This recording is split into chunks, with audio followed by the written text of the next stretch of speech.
বকরের নাম বলবে, জোরে বলেন না সুবহানাল্লাহ।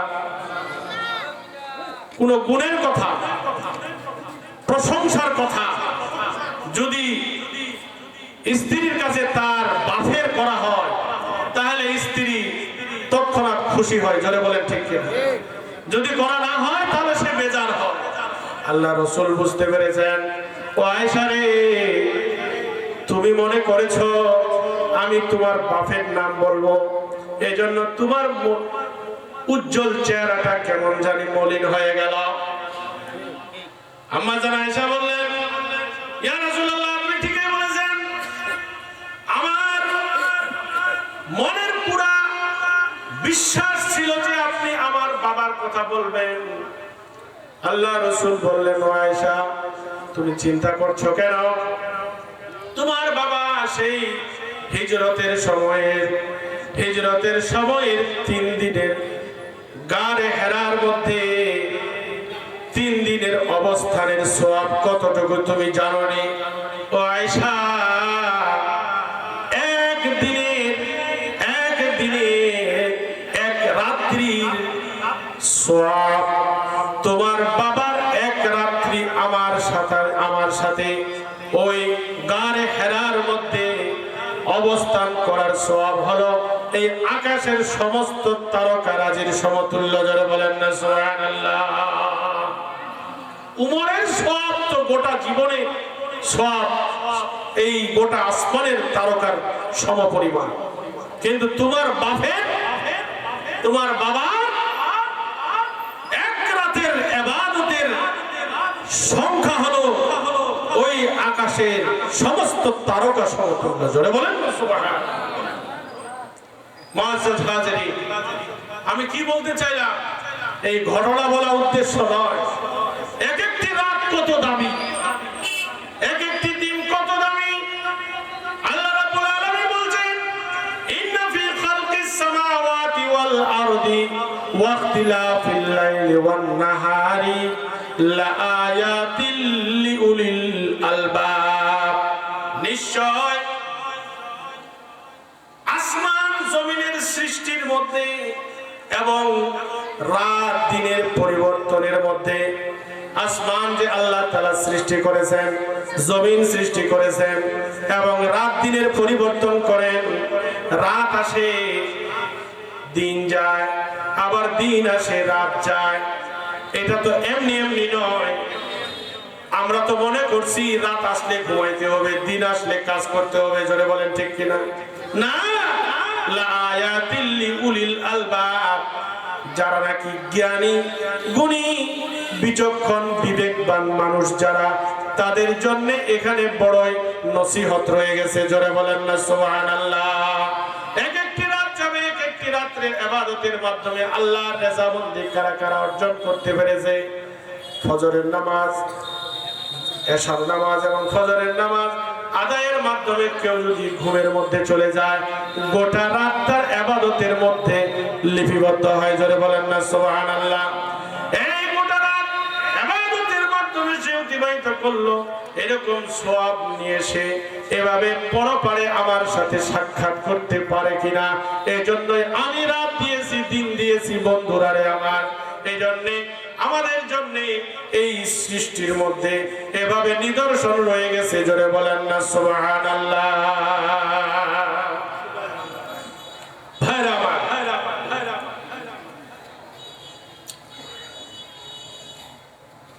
যেহেতু মহিলা মাদ্রাসা, কি মাদ্রাসা এটা বলেন?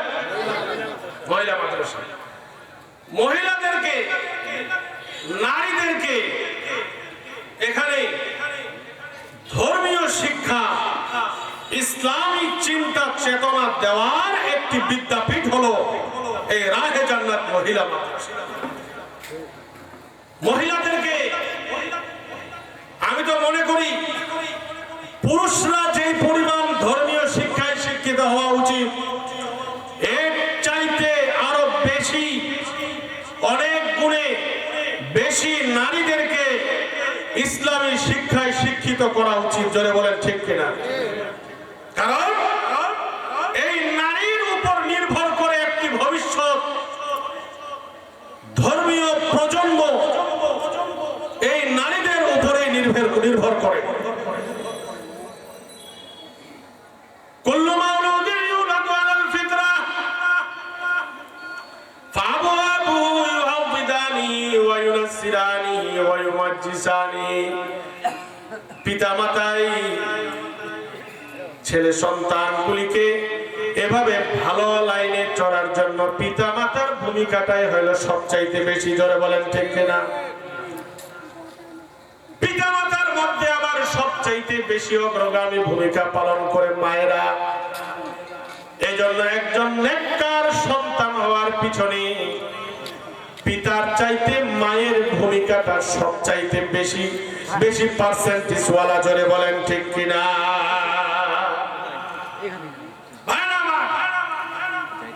হাতের আঙ্গুল সব সমান নয়। জোরে বলেন ঠিক কিনা? হাতের আঙ্গুল কম বেশি আছে, কোনটা ছোট, কোনটা মাঝারি, কোনটা বড়। তার মানে আমরা কিন্তু ঈমানের লাইনে, আমলের লাইনে সবাই কিন্তু এক সমান নয়। বিভিন্ন স্তরে ঈমানের লাইনে আমরা আছি।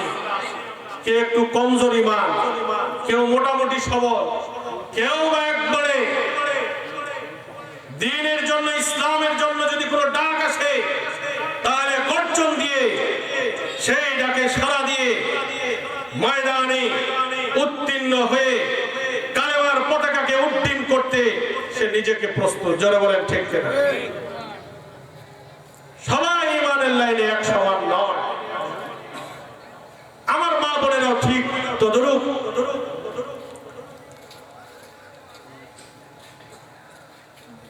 আপনার আহমদ ইবনে হাম্বল রাহমাতুল্লাহ আলাইহি আপনার নাম শুনেছেন। চার মাযহাব, চার মাযহাবের মধ্যে একটি মাযহাব হলো হাম্বলি মাযহাব, আছে না? আহমদ, সেই হাম্বলি মাযহাবের যে ইমাম আহমদ ইবনে হাম্বল রাহমাতুল্লাহ আলাইহি, তিনি একদিন তার খানকার মধ্যে বসে আছেন, পাশেই তার সন্তান, সেও একজন আলেম, সে একজন বড় ইসলামের একজন পণ্ডিত। হঠাৎ করে এক মহিলা আসলো। মহিলা আসার পরে আহমদ ইবনে হাম্বলকে একটি প্রশ্ন করলেন, হুজুর, আমি সুতা বোনার কাজ করি। এই যে সুতা আছে না, সুতা আপনার বুনে, অর্থাৎ সুতা টোটা করে এগুলি আমি বাজারজাত করি। আমাদের এইদিকে কিছু লোক আছে না, ওই যে এই পাট সুতলিগুলা পাকা হেনে বোতল করে হেনে বাজারত বিক্রি করে, এরকম ছেনা গায়। ঠিক তেমনি এই মহিলাটা, সে সুতা এরকম টোটা করে সে বাজারজাত করে। আহমদ ইবনে হাম্বল রাহমাতুল্লাহ আলাইহি প্রশ্ন করলেন, হুজুর, আমি একদিন এই সুতা বানানোর কাজে ব্যস্ত ছিলাম, তন্মধ্যে হঠাৎ করে এই দেশের বাদশা মহাশয় তার সৈন্য সামন্ত নিয়ে আমার সেই বাড়ির পাশ দিয়ে সে অতিবাহিত হতে লাগলো। ওই সময় কাকতালীয় ভাবে সন্ধ্যা হয়ে গেল, মাগরিবের আযান দিয়ে দিল। আমার কোনো লাইটিং এর ব্যবস্থা ছিল না, কিন্তু এই বাদশা মহাশয় তিনি যখন নাকি তার সৈন্যবাহিনী নিয়ে রওনা হইলেন, তাদের বাহিনীর মাথার মধ্যে হেসাক লাইট কিংবা লাইটিং এর ব্যবস্থা দেখে আমি মনে করছি এখনো রাত হয় নাই, এখনো দিনে আছে। আমি এই লাইটিং এর মধ্যে আমি এই সুতা বুনার অনেক কাজ কমপ্লিট করেছি। হুজুর, ঘন্টা খানিক হয়ে গেল, 1 ঘন্টা যাবত আমি এই সুতার কাজ করেছি। এখন আপনার কাছে আমার জানার ইচ্ছা হলো, আমি যে রাষ্ট্রীয় সম্পদের ওই যে হেসাক লাইটের আলোর মাধ্যমে যে আমি এই সুতাগুলি বুনলাম, টোটাগুলি যে আমি বুনলাম, এটা কি আমার জন্য জায়েজ হবে কিনা? কত বড় দিনদার মহিলা, যে এই আলোটা ছিল রাষ্ট্রের একজন রাষ্ট্রপ্রধানের রাষ্ট্রীয় কোষাগারের খরচের মাধ্যমে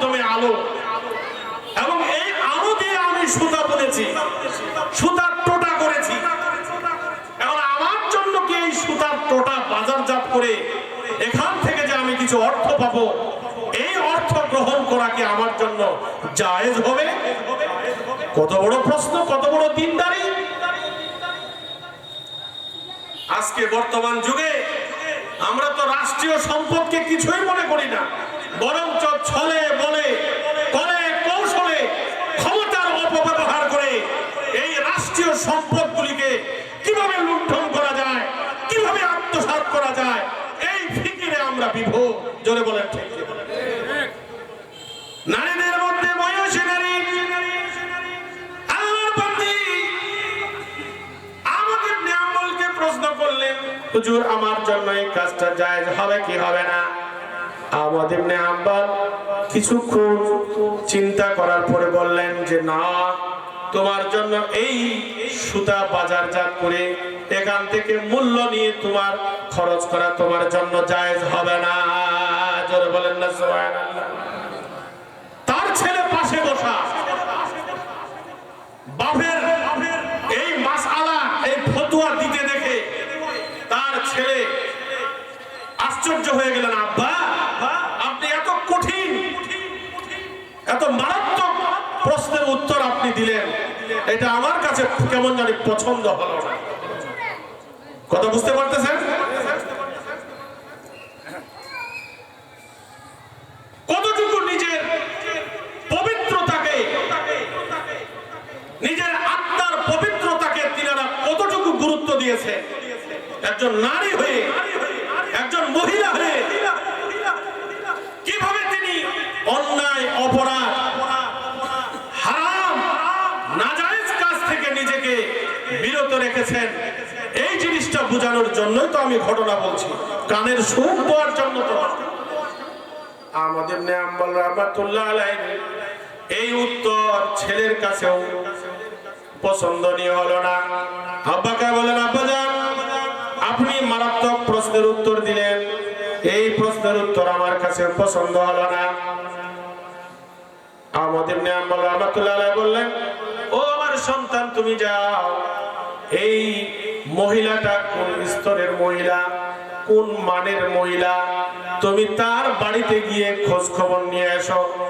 আমি বুঝে শুনে উত্তর দিয়েছি, ওরে আমার বৎস তুমি যাও, তার পিছনে পিছনে মহিলার পিছনে পিছনে সন্তান হাঁটতে লাগলো।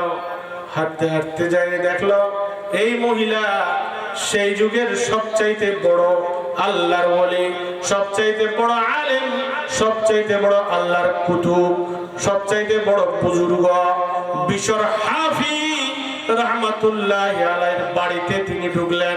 খবর নিয়ে দেখলেন বিশর হাফি একজন বহুত বড় কুতুব, তার বোন হলেন এই মহিলা। তারা দুনিয়াটাকে এমন ভাবে গ্রহণ করেছিলেন যাতে করে হারামের কোন লেশ মাত্র তাদের জীবনের সাথে, তাদের আয় রোজগারের সাথে মিশ্রিত না হয়। জোরে বলেন না সুবহানাল্লাহ। এই মহিলা এত ঈমানের লাইনে, এত মজবুতি, এত পাকা পুক্তা, এত কঠিন ভাবে নিজেকে প্রস্তুত করেছিলেন যে সামান্যতম নাজায়েজ ইনকাম যাতে করে নিজের অর্থের সাথে না লাগে। এই জন্য সেই সময়ের সেই যুগের বিখ্যাত ইমাম আহমদ ইবনে হাম্বলের কাছ থেকে জায়েজ নাজায়েজের ফতোয়া নিয়ে সেই আপনার কি বলে চিন্তা চেতনা গ্রহণ করার জন্য তিনি আহমদ ইবনে হাম্বলের কাছে ছুটে গেছিলেন। জোরে বলেন না সুবহানাল্লাহ। আমার মা বোনদেরকে এই চিন্তা চেতনা মাথায় নিয়ে এই ইসলামী শিক্ষা শিখে, ইসলামী শিক্ষায় শিক্ষিত হয়ে নিজেকে পুত পবিত্র রাখার ব্যবস্থা করতে হবে। কারণ আল্লাহ তাআলার ইচ্ছাই হলো যে তার বান্দা এবং বান্দীদেরকে গুনাহ থেকে পবিত্র রাখা। লিউতাহহিরাকুম, তোমাদেরকে পবিত্র করাই হলো আল্লাহ তাআলার মূল লক্ষ্য উদ্দেশ্য। জোরে বলেন সুবহানাল্লাহ।